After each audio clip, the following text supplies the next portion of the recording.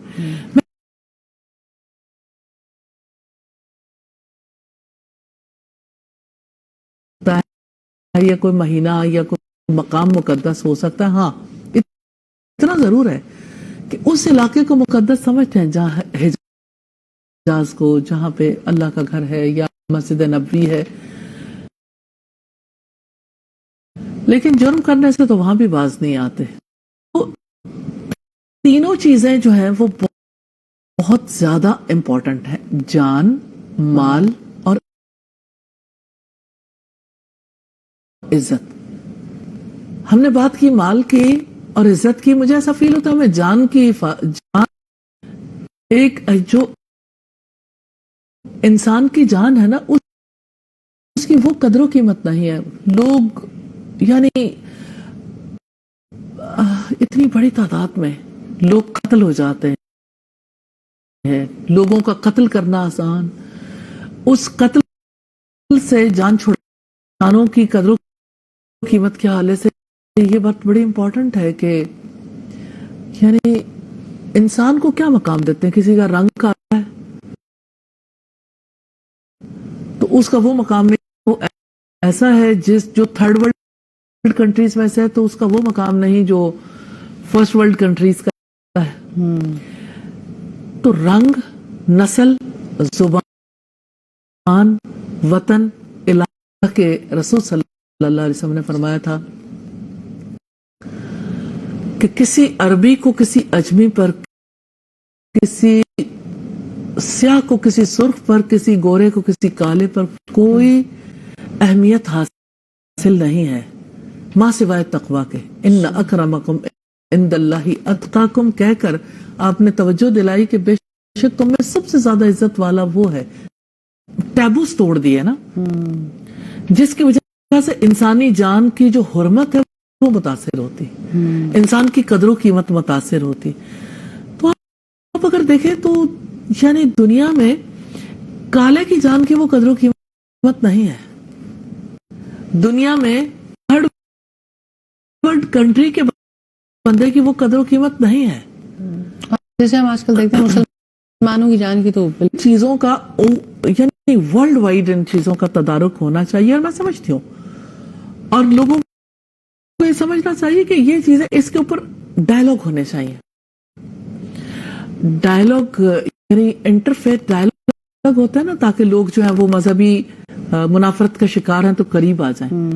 تو مجھے ایسا فیل ہوتا ہے کہ اس پوائنٹ آف ویو سے بھی ڈائلاگ ہونے چاہیے، ہارمونائز کرنے کے لیے. اور پھر یہ ہے کہ جیسے سیمینارز ہونے چاہیے.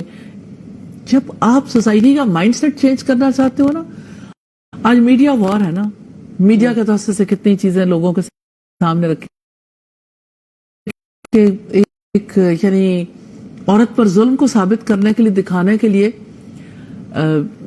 یعنی ایسے شارٹ فلمز بھی بنائی گئی جس میں کسی نے کچھ نہیں کہا، لیکن ہر جگہ پہ ایسے ایکشن دکھائے گئے جہاں پہ ایک عورت پر ظلم ہو رہا ہے، 1 2 3، اور لوگوں نے یعنی ایسی چیزوں کو آسکر ایوارڈز بھی ملتے ہیں کہ جہاں پر آپ کسی چیز کو لوگوں کے ذہنوں میں راسخ کرنے کے لیے کامیاب ہو جاتے ہیں، لوگوں کا مائنڈ جو ہے وہ متاثر. مجھے ایسا فیل ہوتا ہے یہ وہ چیزیں ہیں جو ساری انسانیت کے لیے ناگزیر ہیں، اور خاص طور پر مسلمانوں کے لیے. تو اس کے اوپر ہر اینگل سے کام ہونا چاہیے، حکومتی سطح پر بھی اور میڈیا کی سطح پر بھی. اور پھر یہ کہ ایسے جو قوانین ہیں ان قوانین کا احترام بھی ہونا چاہیے، اور اس کے اوپر ٹاکس ایسی ہونی چاہیے کہ لوگ یعنی ایک دوسرے کی ریسپیکٹ، ایک دوسرے کا ریگارڈ کر سکیں، انسانوں کے ساتھ ہمدردی اور انسانوں کے ساتھ یعنی ان کی ضرورت کا خیال کر سکیں. وہ یعنی اب یہ دیکھیں کہ عجیب دور میں ہم رہتے ہیں. آپ لوگوں کے گھروں پہ بمباری کر کے پھر جب بات کرتے ہیں انسانی حقوق کی تو اس تضاد کی وجہ سے کچھ بھی لوگوں کے سمجھ نہیں آتا کہ یہ کیا ہے. بس ان کے پاس تو جو انسانی حقوق کی بات کرتے ہیں بیک اپ نالج ہی نہیں ہے. جی جو وزڈم رسول اللہ صلی اللہ علیہ وسلم کی حدیث میں ہمیں ملتا ہے اور جس طرح سے پیس کو مینٹین کرنے کے لیے مسلمانوں نے اس کو حاصل نہیں کیا. پیس کے لیے وہ لوگ کام کر رہے ہیں جو پیس کے مطلب کو یقینی طور پہ جانتے ہی نہیں, ان کے پاس ایک آفاقی سولوشن نہیں ہے. جی. تو انہوں نے کہا تھا اس امت کے آخری حصے کی اصلاح بھی اسی طرح سے ہوگی جیسے پہلے حصے کی اصلاح ہوئی تھی, اور پہلے حصے کی اصلاح قرآن سے ہوئی تھی. تو قرآن و سنت کے ذریعے سے اسی کی تعلیم کو عام کرنے سے. تیسری چیز جس کا آپ نے سوال کیا, عزت کا تحفظ. اب دیکھیں جان کا تحفظ اگر کوئی یعنی کسی جان کی قدر و قیمت ہوگی تو اس کی عزت کی قدر و قیمت ہوگی. جی بالکل. آپ کسی کی جان کو پرے کا کے برابر وقت نہیں دیتے تو اس کی عزت کیا کریں گے؟ جب آپ کے نزدیک کسی کی جان قابل میں کیسے گفتگو کریں گے؟ آپ کے خون کے دائرے میں آنے کے لیے تیار نہیں ہے کہ آپ اگر کسی کو قتل کر دیں یا کسی کو نقصان پہنچائیں گے تو آپ پکڑے جائیں گے یا آپ کے اوپر کوئی ایسا سلسلہ ہوگا. لیکن عزت کی تلوار سے یا گولی سے تھوڑی قتل ہوتا ہے. انسان تو زبان سے, سوشل میڈیا کے ذریعے سے قتل و غارت گری کا جو سلسلہ جاری ہے, جس کو اور یہ چیز تو بہت ہمارے معاشرے میں دار آئی ہے. اتنا سائبر کرائم ہے, اتنا سائبر کرائم کہ آپ یعنی بلنگ, پہلے تو بلنگ ہوتی تھی نا, بچے اسکول جاتے تھے وہاں بلنگ ہوتی تھی. نظریات ہیں کسی دوسرے کے دوسرے نظریات ہیں, کوئی کسی نظریات بڑا انفارچونیٹ ہے اس میں دینی طبقہ بھی اتنا ہی شامل ہے. جی میرے خیال میں زیادہ شامل ہے, کیونکہ اللہ سبحانہ تعالیٰ نے یہ امانت تو ایمان اور اخلاق کی, میں سمجھتی ہوں زندگی کے سارے ہی فیلڈز کی, لیکن خاص طور پر ایمان اور اخلاق کی امانت علماء کے حوالے کی تھی نا کہ آپ اس کا تحفظ کرو. بالکل. تو مجھے یہ بتائیے کہ اخلاق کے میدان میں تنقید اور سر عام تنقید, اس کو جو ہے وہ اصلاح کا نام دے دیا گیا. دیکھیے ہر دور میں یہ سلسلہ تو جاری رہا ہے نا کہ شوگر کوٹڈ چیزیں سامنے آتی ہیں. لیکن اچھا نا استاذہ, جیسے بارش ہوتی ہے برسات میں بہت سارے باہر نکال کے رکھ دیں, یہ ہماری معاشرتی برائی ہے. ٹھیک ہے, لیکن سوشل میڈیا کے لیے بھی کوئی قوانین بننے چاہیے سائبر کرائم کو روکنے کے لیے. اور اگر یہ قوانین بنتے ہیں تو لوگوں, مجھے ایسا فیل ہوتا ہے لوگوں کی اصلاح کے لیے یہ بہت مفید ثابت ہوگا, کیونکہ لوگوں کے اندر کم از کم اس کا ڈر ضرور ہوگا کہ آگے پیچھے اور کسی کرائم پر سزا ملے نہ ملے کون گھر تک پہنچتا ہے. لیکن سوشل میڈیا کے توسط سے اگر اس کو کرائم بنا کر اس کی سزا, لیکن میں یہ سمجھتی ہوں کہ اس کو جو ہے وہ بہت زیادہ ہمبلی ریکویسٹ بھی کرنا چاہتی ہوں حکومتی اداروں سے, کریکلم کا حصہ بنائے, نصاب کا حصہ بنائے. انسانی جان کی حرمت کو, جب ہم پڑھتے تھے یا تھوڑا سا سکولز ایسے تھے جن کا ویلیو سسٹم بہتر تھا, یہ بہت زیادہ سنا. آپ مجھے سوشل میڈیا پہ جس قسم کی ٹرولنگ اور بلنگ ہوتی ہے نا, تو اب اس کی ریالٹی سمجھ آتی ہے کہ ہمارے بچے کس کرب اور عذاب سے گزرتے ہوں گے کہ جب آپ ہر شخصیات اس کے اوپر ایکشن نہیں لیتے, کیونکہ سوسائٹی اس کے اوپر غور و فکر ہی نہیں کر رہی ہے نا کہ کس طرح سے یہ بھی کراتے ہیں, یہ بھی کباتے ہیں, ایسا فیل ہوتا ہے کہ یہ جو بلنگ کا سلسلہ ہے نا اور سوشل میڈیا پہ آج جو کچھ آیا ہے, میں یہ سمجھتی ہوں کہ یہ ہمارے تعلیمی نظام کا رزلٹ ہے. تعلیمی نظام کا رزلٹ ہے کیسے لوگ سامنے آئے, تعلیمی اداروں نے کیا کام کیے, کیونکہ یہ کام تو تعلیمی اداروں نے کرنا تھا. یہ کام تو ہمارے عبادت گاہوں کے توسط سے, ہماری مساجد کے توسط سے ہونا تھا, بالکل ہمارے ممبر سے ہونا تھا. بالکل.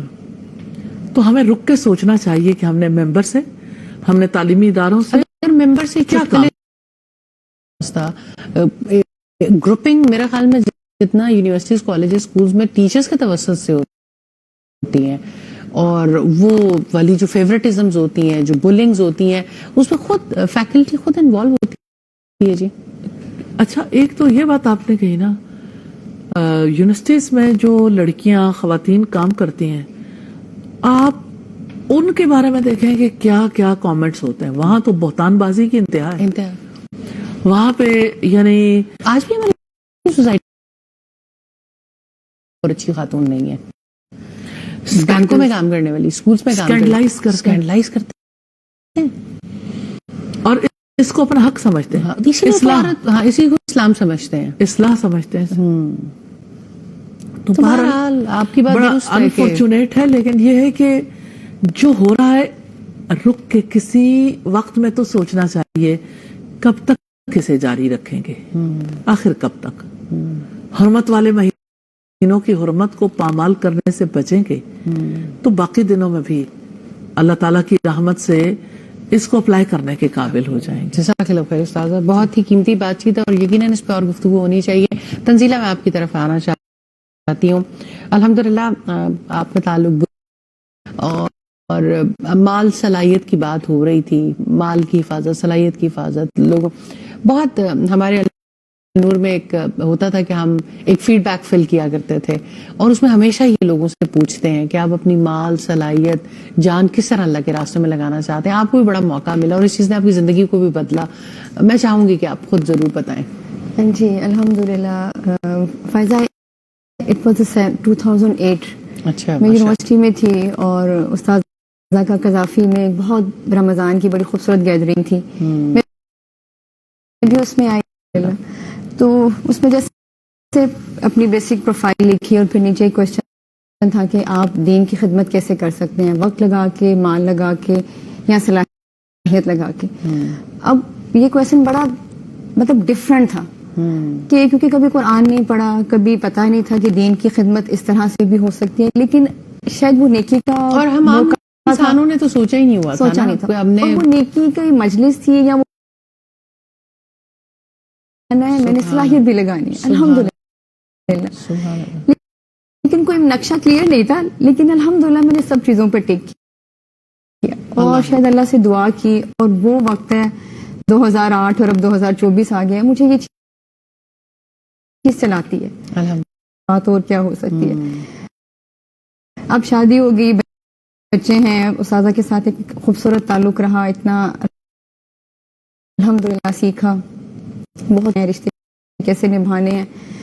اب بچے ہیں تو میں ان کو بھی یہ چیز سکھاتی ہوں، وقت ویسٹ نہیں کرنا بیٹا، ویلیو ہے، زندگی کی قدر ہے، اس کو ہم نے اللہ کی راہ میں کیسے لگانا ہے. کوئی چھوٹی ایکٹیویٹیز انہیں کرواؤں گی تو یہی ہوگا کہ یا اللہ ہمارا وقت، ہمارا مال، ہماری صلاحیت اللہ کی راہ میں لگ جائے. ابھی جیسے ہماری بات ہو رہی ہے بولنگ کی، تو اب یقین جانے اب جو جنریشن ہے نا، ہر بچہ کہتا ہے کہ بس یوٹیوبر بن جائیں. کوئی کانٹینٹ نہیں ہے، کوئی پتہ نہیں بات کیا کرنی ہے، اور بس جو دل چاہا جی موبائل پکڑا اور جی ویڈیوز بنانی. ٹینٹ تو ہو، ان کے پاس صلاحیتیں بھی ہیں، ان کے پاس وسائل بھی ہیں، اچھے سے اچھا موبائل بھی ہے. آپ نے بڑی اہم طرف توجہ دلائی ہے. ابھی جتنے بھی لوگ آئے انہوں نے یہ بات کہی کہ آپ نے مقصد زندگی پہ توجہ دلائی، آپ نے وقت، مال اور صلاحیت لگانے پہ تو ریچ آؤٹ بڑھانے کی ضرورت ہے کہ ان تک بھی بات جائے گی. آخر ان کے پاس کوئی تو سکل ہے نا. اگر یہ سکل اللہ کے لیے لگنا شروع ہو جائے تو جیسے اتنی زندگیاں بدلی اور نفع مند ہو گئے. اور استاذہ آپ اکثر ان کو انفلوئنسرز کو خطاب مطلب اپنی اس میں بھی بات ضرور کرتی ہیں ان کے بارے میں. مجھے لگتا ہے کہ اس قوم کے اندر پوٹینشیل بہت زیادہ ہے. جی اس میں کوئی شک نہیں. اور یہ نہیں ہے کہ ان کے اندر خیر نہیں ہے، خیر بھی بہت ہے، لیکن خود کو طرف ہے، راستہ کوئی نہیں. کیسے رستوں سے اور کہاں جائے فراز، یا ہجوم دوستاں ساتھ راستہ نہیں ملتا کہ کس راستے سے ہم یہ سیکھیں. انہیں یہ راستے تو آسان لگتے ہیں، ایک دوسرے سے سیکھتے رہتے ہیں، جو دیکھا کر لیا. 5 سال کا بچہ ہے جو میں اس کی مستقبل کے حوالے سے بہت پریشان ہوتی ہوں. اس بچے کو جو ہے وہ جس طرح سے 3-4 سال کا بچہ یہی آئیڈیلائز کرے جو تنزیلہ نے بات کی نا کہ بچہ آئیڈیلائز یہ کر رہا ہے کہ میں نے انفلوئنسر اور یوٹیوبر بننا ہے. جی یعنی تو یہ نہیں، یعنی یہ کوئی ٹین ایجرز یا بڑے لوگوں کی نہیں. بات نہیں رہ گئی، اب تو چھوٹے بچوں تک آ یہ گئی کہ بات بچے چلی. جو ہیں وہ کس طرح سے جی. اس سے متاثر جی ہو. استاذ ایک کالر ہے. السلام علیکم. وعلیکم السلام. جی میں یہ پوچھنا چاہتی ہوں کہ میں یو این سی سے اسٹوڈنٹ ہوں یو این سی کی، اور میں فل کر رہی ہوں اور میری ریسرچ اسٹارٹ ہوئی ہے ابھی. تو میں نا ریسرچ میں اسلامک ٹاپک لینا چاہ رہی ہوں جس پہ اسلام میں نے زیادہ پڑھا اور پریکٹس کی، اور میں نے انور سے آن لائن کورسز لیے تو میرے میں کافی چینجنگ آئی. تو میری یہ انٹینشن ہے کہ میں اس طرح ریسرچ کروں کہ جو اسٹوڈنٹ ہیں اور وہ جب اسلام پریکٹس کرتے ہیں اور جب ان کے اپنے اندر کیا چینجنگ آتی ہے. تو میری انٹینشن یہ ہے، اور میں نے اپنے یونیورسٹی میں بھی ڈسکس کیا اپنے سپروائزر سے، تو انہوں نے مجھے پرمیشن دی ہے اور پرمیشن لیٹر بھی سائن کیا ہے.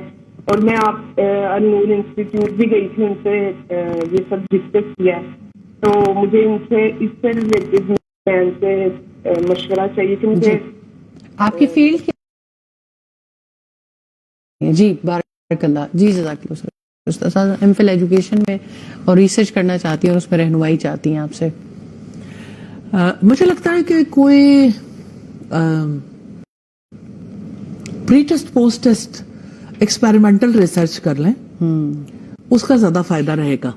کیونکہ باقی ریسرچ جو ہے نا وہ ایز اٹ از، جیسے لوگوں سے سروے ریسرچ کر لیں تو شاید کیریکٹر بلڈنگ کے حوالے سے جو کچھ آپ چاہتی ہیں کہ آپ کو پتا چلے، تو یہ تھوڑا لانگ ٹرم ریسرچ ہوگی. نیچرلی یعنی جو چینج آتی ہے وہ اتنی تیزی کے ساتھ نہیں آتی، لیکن آپ اپنے اس کے لحاظ سے یعنی فیصلہ کر سکتی ہیں. تو یہ ایک تو صورت یہ ہو سکتی ہے پری ٹیسٹ پوسٹ، یہ کہ اگر آپ کے پاس اتنا زیادہ وقت نہ ہو 1 ایئر کا، کیونکہ ابھی ہمارا ایک کورس شروع ہو رہا ہے 15 اگست کو، تو نیچرلی جب کورس کے لیے لوگ آئیں گے تو ہم بھی پری ٹیسٹ لیں گے، اور اس کے بعد جب کورس کمپلیٹ ہوگا پوسٹ ٹیسٹ بھی ہوگا، تو اس سے بیچ میں آنے والی چینج جو ہے نا اس کے بارے میں یعنی اتنا کے توسط سے آ رہی ہے اس، اور جو چینج جنرل ایجوکیشن کے توسط سے آتی ہے. کمپیریزن کر لیں دو گروپس کا، فرسٹ ایئر سیکنڈ ایئر طالبات کا ایک سیمپل لے لیں ادھر سے، دوسری طرف سے اسی لیول کی وہ طالبات لے لیں کسی جنرل ایجوکیشن کے اداروں سے. دودھ کا دودھ پانی کا پانی ہو جائے گا. جو چیز آپ چاہتے ہو آپ لوگوں کے سامنے لے آؤ گے. لیکن یہ کہ اگر آپ یعنی اس حوالے سے کوئی ریسرچ میں نہیں اتنی دلچسپی رکھتی، تو تیسری یہ ہو سکتی ہے صورت کہ آپ یعنی اس کے لیے کوئی ماڈل جو ہے وہ انٹروڈیوس کرا دیں جو اس کے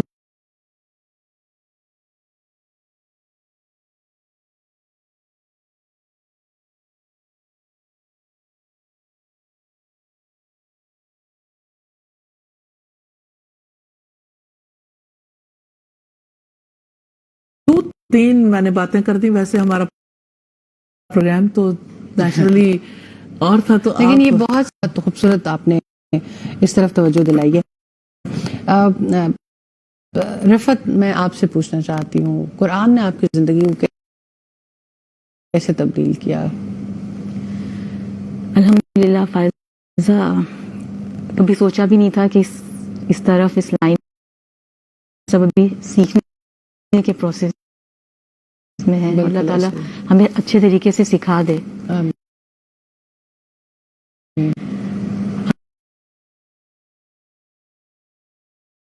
کچھ کر لوں گی. اور قرآن پڑھنا مجھے اس وقت تو بہت مشکل لگتا تھا، لیکن کچھ زندگی میں کچھ ایسے واقعات آئے، کچھ ایسا ہوا کہ جیسے میں نے سب سے پہلے جب ساہیوال میں النور کا پہلا جو دورہ قرآن ہوا تھا، الحمدللہ الحمدللہ وہ میں نے اٹینڈ کیا. پھر اس کے بعد کچھ ایسے بچے بھی ہو رہے تھے اس دوران, کچھ کہہ پایا. پھر اس کے بعد یہ ہوا کہ میری والدہ کا انتقال ہوا. والدہ کے انتقال پہ میں نے اس وقت بیٹھ کے سوچ لیا تھا کہ میں اپنی والدہ کے لیے صدقہ جاریہ بنوں گی. سبحان اللہ, ماشاءاللہ. وہ میری زندگی کا ٹرن پوائنٹ تھا. اور اس کے بعد سے اتارنا یہ مطلب اس طرح کرتی تھی, تو ان کی باتیں اتنی اچھی نہیں لگا کرتی تھی کہ پتہ نہیں کیا امی کو ہر وقت اس طرح سے رہتا ہے کہ دیکھا ہاں وہ کرتی ہیں, بوس کرتی ہیں. تو اس کے بعد بس اس دن عہد کر لیا تھا اور پھر قرآن کو باقاعدہ طور پہ پھر سیکھنا شروع کیا. جیسے ہی میں کراچی سے واپس آئی میں نے آتی سب سے پہلے النور میں ایڈمیشن لیا. سبحان اللہ. پھر یہ سلسلہ چلتا رہا. اس دوران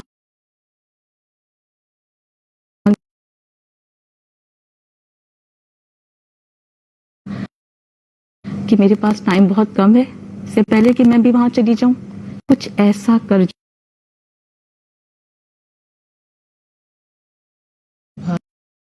تو میں نے بہت دعائیں کی.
بات ہے نا جو آپ نے کہی کہ جاگتی آنکھوں سے خواب دیکھنا شروع کر دے تو یہ سب سے قیمتی عمل ہے. اور جو دیکھنا شروع کر دیتے ہیں بہرحال ان کے اللہ تعالیٰ بہت بڑی بہت تبدیلی. مدد کرتے ہیں اور آپ سوچ بھی نہیں سکتے اللہ تعالیٰ آپ سے وہ کام لے لیتے ہیں. تو الحمدللہ اللہ تعالیٰ کی رحمت ہے. بے شک. جزاک اللہ خیر. بہت شکریہ نفت نجم آپ کا بھی تشریف لانے کا. تنزیلہ آپ کا بھی بہت ویلیوبل آپ لوگوں کا ایڈیشن تھا. اللہ تعالیٰ بہت سارے دلوں کو اس کے توسط سے بدلے اور اس خیر کے سفر میں جس طرح ہم سب ساتھی ہیں اور اس خیر کو پھیلانے کے لیے ہر جگہ پر کوشش کر رہے ہیں, اللہ تعالیٰ ان کوششوں میں اور زیادہ مزید برکت دے. جی ایک مختصر سا وقفہ لینا ہوگا, اس وقفے کے بعد انشاءاللہ دوبارہ حاضر ہوتے ہیں.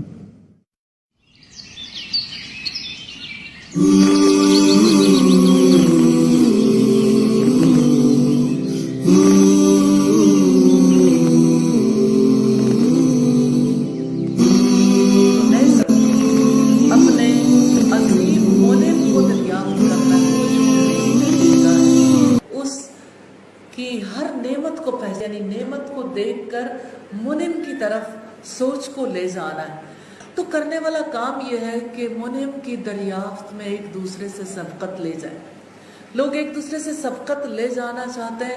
سوسائٹی کے اندر ایک دوڑ لگی ہوئی ہے, کون اچھا ڈریس پہنتا ہے, ڈریس پہننے میں ایک دوسرے سے سبقت لے جانا چاہتے ہیں, اور شادیاں بہترین انداز میں کرنے میں ایک دوسرے سے سبقت لے جانا چاہتے ہیں. اور ابھی کچھ عرصہ پہلے کی بات ہے, مجھے سیالکوٹ ہی سے کسی نے بتایا کہ یہاں کوئی شادی ہوئی جہاں پہ شادی پہ جو سٹیج بنایا گیا تھا ٹائٹینک, آپ جانتے ہی ہیں اس کو, ٹائٹینک کے نام پر نہیں بلکہ شیپ بھی اسی طرح کی. تو 96 لاکھ میں 96 لاکھ میں صرف شادی کی تقریب کے لیے بیٹھنے کے لیے سٹیج بنایا گیا. 96 لاکھ میں کتنے لوگ برسر روزگار ہو سکتے ہیں, کتنی فیملیاں جو ہیں ان کی تکلیف کو دور کیا جا سکتا ہے. لیکن جو یہ سمجھتا ہے کہ میں اس طرح مال خرچ کر کے دوسرے پر سبقت لے جاؤں گا تو ظاہر ہے کہ اس کے نزدیک تو سب سے بڑی کامیابی پھر یہی ہے کہ اس طرح سے ہی دوسروں کے مقابلے میں اپنے آپ کو بڑا ثابت کر سکتے ہیں۔ تو لوٹ آئیے اصل کی طرف، اور اصل یہی ہے کہ حقیقی منعم کی نعمت کو دریافت کرنے میں سبقت لے جانا ہے، اس طرح کہ اللہ تعالیٰ کی نعمتوں کے احساس سے دل بھرا ہوا ہو۔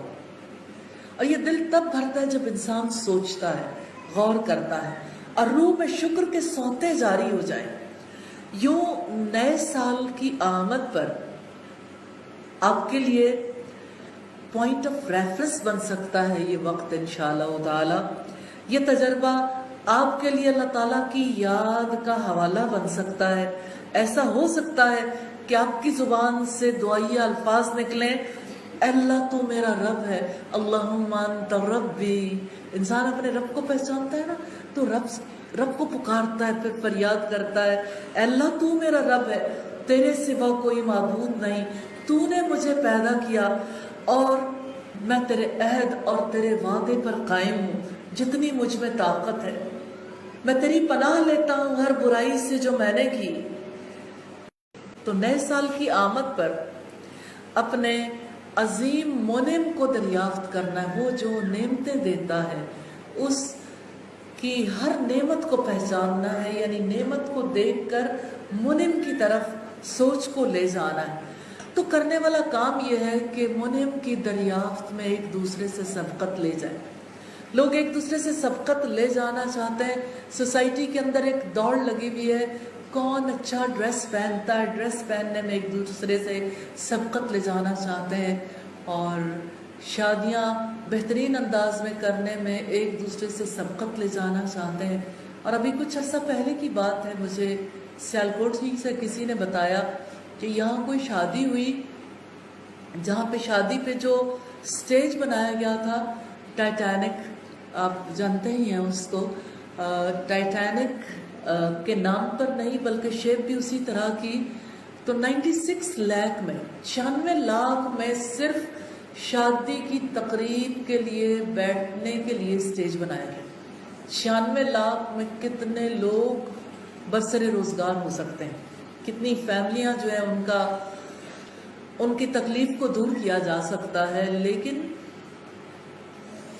جو یہ سمجھتا ہے کہ میں اس طرح مال خرچ کر کے دوسرے پر سبقت لے جاؤں گا تو ظاہر ہے کہ اس کے نزدیک تو سب سے بڑی کامیابی پھر یہی ہے کہ اس طرح سے ہی دوسروں کے مقابلے میں اپنے آپ کو بڑا ثابت کر سکتے ہیں۔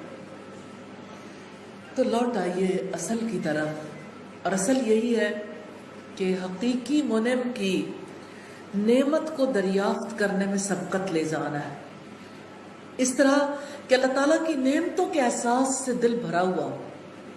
اور یہ دل تب بھرتا ہے جب انسان سوچتا ہے، غور کرتا ہے، اور روح میں شکر کے سوتے جاری ہو جائیں۔ یوں نئے سال کی آمد پر آپ کے لیے پوائنٹ آف ریفرنس بن سکتا ہے یہ وقت انشاءاللہ تعالی۔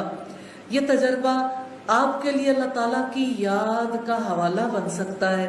ایسا ہو سکتا ہے کہ آپ کی زبان سے دعائیہ الفاظ نکلیں، اے اللہ تو میرا رب ہے، اللہم انت ربی۔ انسان اپنے رب کو پہچانتا ہے نا تو رب کو پکارتا ہے، پھر فریاد کرتا ہے، اے اللہ تو میرا رب ہے، تیرے سوا کوئی معبود نہیں، تو نے مجھے پیدا کیا اور میں تیرے عہد اور تیرے وعدے پر قائم ہوں، جتنی مجھ میں طاقت ہے میں تیری پناہ لیتا ہوں ہر برائی سے جو میں نے کی۔ تو نئے سال کی آمد پر اپنے عظیم منعم کو دریافت کرنا ہے، وہ جو نعمتیں دیتا ہے اس کی ہر نعمت کو پہچاننا ہے، یعنی نعمت کو دیکھ کر منعم کی طرف سوچ کو لے جانا ہے۔ تو کرنے والا کام یہ ہے کہ منعم کی دریافت میں ایک دوسرے سے سبقت لے جائیں۔ لوگ ایک دوسرے سے سبقت لے جانا چاہتے ہیں۔ سوسائٹی کے اندر ایک دوڑ لگی ہوئی ہے، کون اچھا ڈریس پہنتا ہے، ڈریس پہننے میں ایک دوسرے سے سبقت لے جانا چاہتے ہیں، اور شادیاں بہترین انداز میں کرنے میں ایک دوسرے سے سبقت لے جانا چاہتے ہیں۔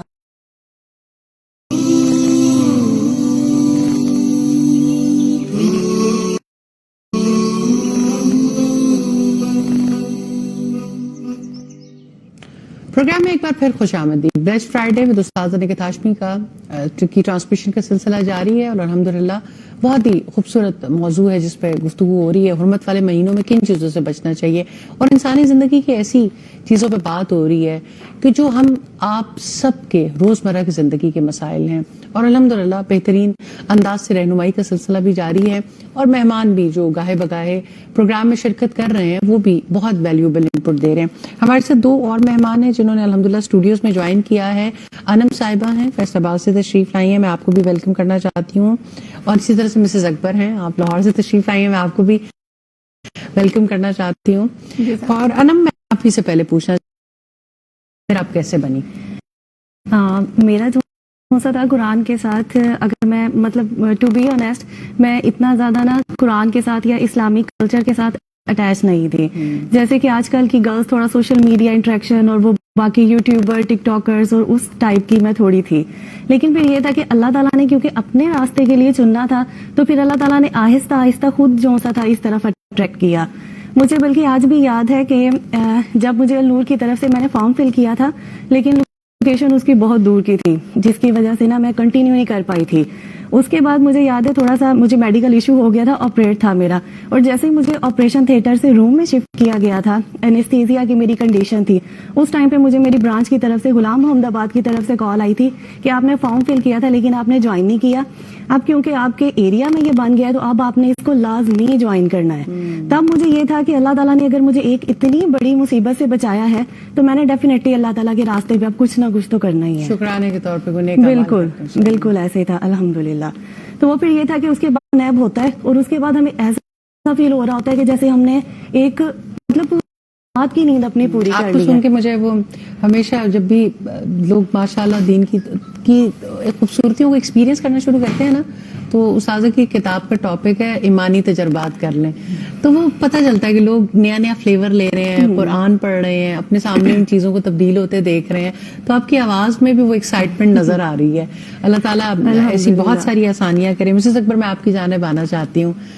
میں نے ہمیشہ آپ کو دیکھا ہے کہ اللہ تعالیٰ نے بہت ساری اللہ تعالیٰ کی ایسی کرم نوازی ہے, مالی آسودگی بھی ہے, ماحول بھی فرق ہے, لیکن آپ اپنے ایک دل میں آپ کی تڑپ ضرور رہتی ہے اپنے بچوں کے عقیدے کی اصلاح کے لیے, ان کی رویوں کی اصلاح کے لیے, وہ زندگی کے مقصد کو سمجھیں. گو کہ انسان کامیاب تو وقت کے ساتھ ساتھ ہی ہوتا ہے. کیا چیز ہے جو آپ کو کچھ نہ کچھ خیر تلاش کرنے پہ رکھتی ہے کہ آپ خیر کی تلاش میں نکلی رہتی ہیں کہیں نہ کہیں, یا خیر کی تلاش میں رہتی ہیں, کھوج میں رہتی ہیں؟ بسم اللہ الرحمن الرحیم. میں زیادہ موٹیویٹ استاذہ جی سے ہوتی ہوں, ساتھ آپ کے ساتھ گپ شپ ہوتی رہتی ہے تو سمجھتی رہتی ہوں, سیکھتی رہتی ہوں, تو کوشش کرتی ہوں کہ کچھ نہ کچھ میرے بچوں کے کانوں میں بھی پڑتا رہے الحمدللہ. اور یہی کوشش ہوتی ہے کہ دنیا میں نہیں رہ جانا, انسان نے مرنا ہے اور اللہ کو بھی جواب دینا ہے. تو مجھے ہوتا ہے کہ کہ مجھے جیسے میں اپنے آپ کو جج کرتی ہوں تو مجھے فیل ہوتا ہے کہ میں نہ اچھی ماں بن سکی, نہ اچھی بہن, نہ اچھی بیٹی. تو مجھے بس ہمیشہ ہوتا ہے کہ اب تھوڑی سی لائف جو بھی رہ گئی ہے میں کچھ نہ کچھ ایسا کر جاؤں کہ میرے بچے جو ہے نا ہمارے لیے صدقہ جاریہ بن جائیں اور میں اپنے پیرنٹس کے لیے صدقہ جاریہ بن جاؤں اور کچھ نہ کچھ اللہ ہم سے دین کا کام لے لے. بس. اور یہ جو جائزہ لینا نا, یہ اس کا بڑا اسلام میں بھی درجہ ہے جی. دل کی عبادت ہے کہ انسان اپنے اعمال کا جس مرضی زندگی کی سٹیج پہ ہو یہ جائزہ لیتا رہے. اور اللہ تعالیٰ نے تو اسلام رکھا ہی ایسا خوبصورت دین ہے کہ انسان کسی بھی جگہ پہ کھڑا ہے وہاں سے بس ایک بار توبہ کر لے. اور جیسے سورہ الحشر میں آتا نا وَلْتَنْظُرْ نَفْسٌ مَا قَدَّمَتْ لِغَدٍ, ہر شخص پر یہ لازم ہے وہ ضرور دیکھے کہ اس نے آنے والے کل کے لیے کیا کیا. تو وہ جیسے کہہ رہی ہے کہ میں چاہتی ہوں کہ میں اپنے والدین کے لیے صدقہ جاریہ بنوں اور اپنی آگے والی زندگی کے لیے کچھ کر جاؤں. اولاد کو اللہ تعالیٰ آپ کو اس پہ کامیاب کرے جو ہم سب کو کامیاب کریں کہ ہم اپنے آنے والے وقت کے لیے کچھ جمع کرنے کے قابل ہو جائیں.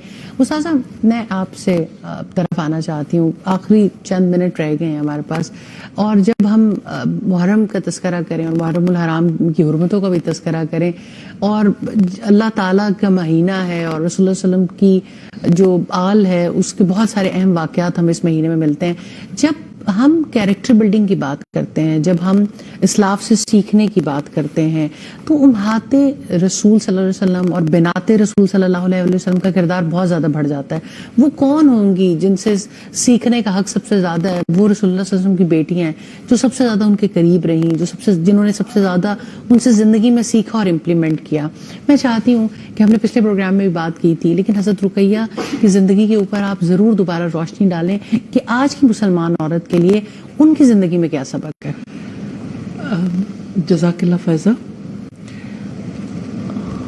مجھے رسول اللہ صلی اللہ علیہ وسلم کی بیٹیوں سے بہت زیادہ محبت ہے، اور میں اللہ تعالیٰ سے دعا کرتی ہوں اللہ تعالیٰ مجھے اس محبت میں اور آگے بڑھا دے.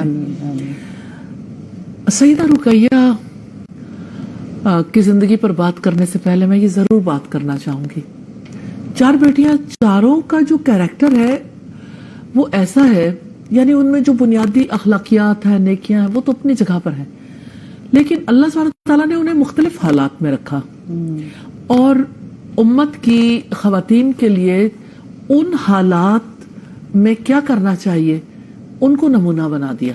مثال کے طور پر جیسے سیدہ زینب کو ہم نے دیکھا کس طرح سے وہ یعنی بالکل اپوزٹ ماحول میں رہ کے اتنی زیادہ تکالیف برداشت کرنے کے باوجود قید کسی زندگی گزار کے مکہ میں مدینہ میں آ کے پھر بھی حوصلہ ظرف کتنا بڑا ہے کہ اپنے شوہر کے لیے اپنی سب سے قیمتی متاع، سب سے قیمتی ہار ان کی رہائی کے لیے پیش کرتی. ابھی شوہر مسلمان نہیں ہے، حضرت خدیجہ کا ہار تھا، ماں کی نشانی، ماں سے محبت بھی بہت ہے.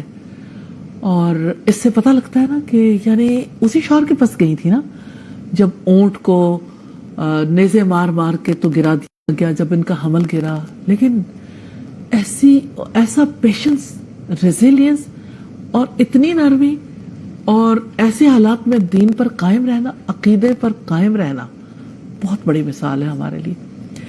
ہم باقی بیٹیوں میں سے اگر حضرت رقیہ کو دیکھنا چاہیں تو حضرت رقیہ کی زندگی اس اعتبار سے مثالی ہو جاتی ہے کہ ایک بار ابو لہب کی بہو بنی، پھر طلاق ہوئی.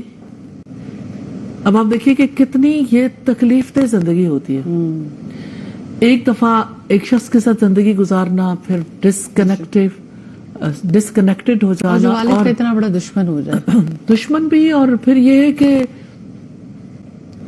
ایسے میں کہ جہاں پہ یعنی اپنی ویلیوز پر اور اپنے بلیف پر اور جو کچھ یعنی جس پر ایمان لائی پورا یقین بھی ہے، لیکن پھر بھی وہ چیز آپ کے اندر پھانس کی طرح اٹکتی ضرور ہے کسی وقت پہ، کیونکہ گھر قریب تھے. آپ دیکھیں نا، نیبرہڈ ہے اور نیکسٹ ڈور نیبر ہے، اور پھر یہ ہے کہ خاندانی نظام بڑا مستحکم تھا. اور پھر یہ کہ آپ جانتے ہو کہ جب کبھی کسی لڑکی کو طلاق ہو جاتی ہے تو اس کے اندر کتنے عیب نکالے جاتے ہیں. سوسائٹیز کا فرق تو ہے، لیکن بہرحال اب ہم ایسی بچی کو جو طلاق یافتہ ہے وہ جس وقت دوسری شادی کرتی ہے تو کتنی خوشگوار زندگی ہے. یعنی 2 ایسے رات اور دن کا فرق ہے اور دونوں جگہ پہ بیلنس ہے. اچھا، حضرت رقیہ کے حوالے سے ہم دیکھتے ہیں نبوت سے 7 سال پہلے تقریباً پیدا ہوئی اور 7 سال کی تھیں جب رسول اللہ صلی اللہ علیہ وسلم کو اللہ سبحانہ تعالیٰ نے رسالت سے نوازا. اب آپ دیکھیے کہ اس دور میں وہ ایمان لائی، یقین اتنا تھا، اور اپنی دوستوں کی بولنگ بھی برداشت کرتی نہیں. یعنی ایک طرف درہ ہے، دوسری طرف کلثوم بن عقبہ بن ابی معیط ہے، اور پھر یہ کہ کزن ہے، ہاں ہند ہے، اور پھر ام ہانی. ان کے درمیان رہتے ہوئے اپنی اس چیز کے اوپر قائم رہنا. اب 13 سال یہاں پہ گزارے ہیں، لیکن ان 13 سالوں میں جو اپس اینڈ ڈاؤنز آئے میں ضرور سامنے رکھوں گی. جی بالکل. کہ حبشہ کی طرف ہجرت کی ایک بار اپنے دوسرے شوہر کے ساتھ، یعنی سیدنا عثمان کے ساتھ ان کا نکاح ہوا، رخصتی ہوئی، بہت خوشگوار زندگی گزاری. یعنی ایک آئیڈیل کپل ہمیں نظر آتا ہے، ایک دوسرے کی ریسپیکٹ، ریگارڈ، ایک دوسرے سے محبت، خاندانی ویلیوز کس طرح سے انہوں نے اسٹیبلش کی. ایک جگہ